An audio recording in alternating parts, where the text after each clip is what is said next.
Почитувани колеги пратеници, почитувана македонска јавност. Завршна сметка на буџетот за 2021 година.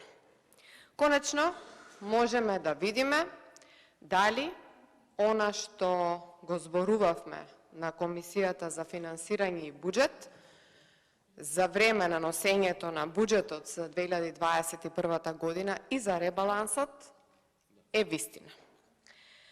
Имаше една доста позната изрека од еден ваш претходник, кој што кажа дека ако баклавата е веќе изедена, тепсијата стои. Значи, буџетот за 2021 година е изеден и од ова што денес можеме да го видиме од оваа завршна сметка, стојат траги, од кои што ќе видиме како расипнички се однесувала оваа влада во 2021 година. Она на кое што јас би сакала да се осврнам во ова моје обраќање се приходите на државата во 2021 година, расходите, 4 пакети на мерки и едни ставки, особено во организиран криминал, односно обвинителството за организиран криминал. Знаете, најжално е тоа што вие секојдневно зборувавте дека државата пари нема, се наоѓа во голема криза. Во 2021 година се уште беше во тек пандемијата и тогаш често знаевте да зборувате дека во вакви тешки моменти за државата не треба да бараме повеќе пари за социјални трансфери, затоа што и така премногу ги има. Се фалевте со 4 пакети на мерки, па 5 пакети на мерки, попфатени социјални категории, кои што на крајот многу малку од нив ги добија парите кои што вие им ги ветувавте. И она што ја обележа 2021 година, гледајќи од оваа завршна сметка, е всушност богата држава, тоест богата и бахата влада, а сиромашен народ. Зошто е тоа така, сега ќе се обидам низ одредени бројки да ви го представам. Во 2021 година единствено во ќар, ако може најнародски да се каже, било управата за јавни приходи. Она кое што собира даноци директно од џебот на граѓаните на Република Македонија. Таа не само што ги надмашила проектираните бројки, денес во буџетот кој што го разгледуваме за наредната 23 година, гледаме дека овие бројки се тродупло, можеби некаде и 4 дупло зголемени. Она кое што треба граѓаните да го знаат е дека даноците оваа држава во 2021 година ги собрала и тоа за околу 17,6% повеќе од проектираните. Или ако 105 милиарди 713 милиони денари биле реализирани, бидејќи ја гледам само реализацијата во 2020 година, во 2021 година имаме 124 милиарди 286 милиони денари наплатено повеќе. И тоа знаете ли во кои ставки најмногу граѓаните плаќале повеќе? Тоа е ДДВ и акцизи.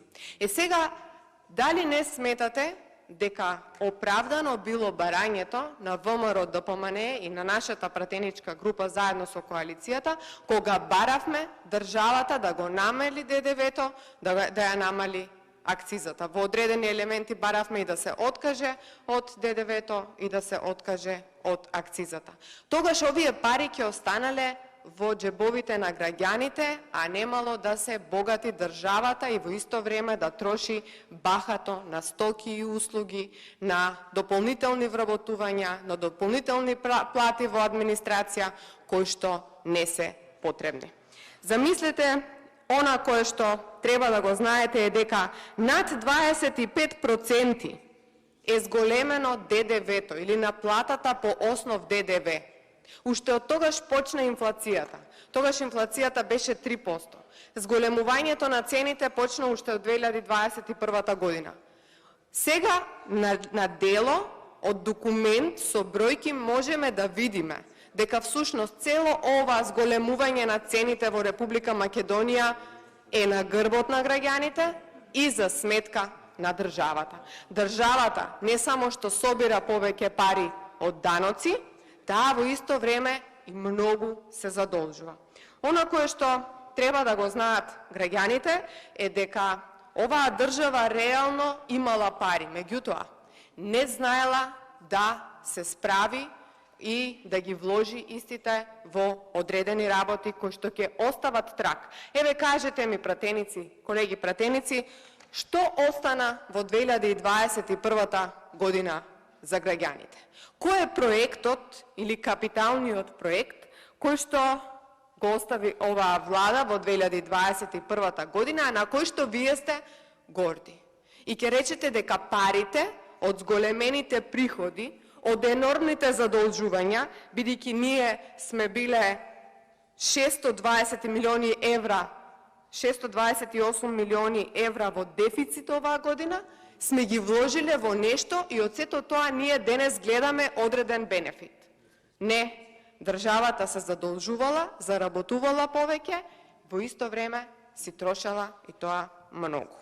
Она кое што би сакала исто така да го нагласам е всушност социјалните трансфери. Се сеќавате дека ние во неколку наврати во 2021 година зборувавме за тие пакети на мерки кои што се однесуваат де на стопанството, де на граѓаните, кои што на вистина има потреба од оваа помош, меѓутоа за жал огромен број на граѓани не ја добија ветената помош и ова теза ние ја зборувавме доста често од говорница, сега од оваа завршна сметка всушност можам да го потврдам токму ова.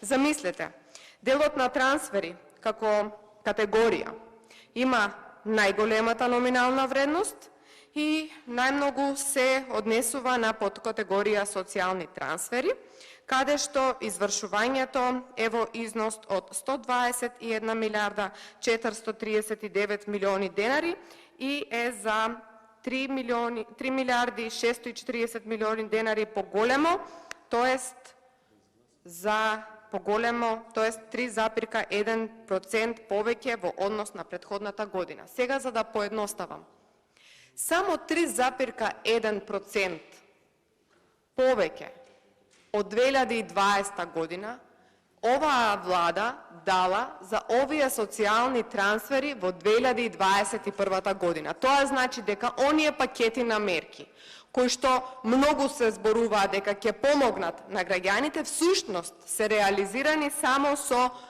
3 милиарди 640 милиони денари, а вие ветувавте и цело време зборувате дека тоа се повеќе од 5 милиарди. Она кое што исто така сакам да го нагласам и за да го споредам со овој податок се всушност делот на тековните трошоци.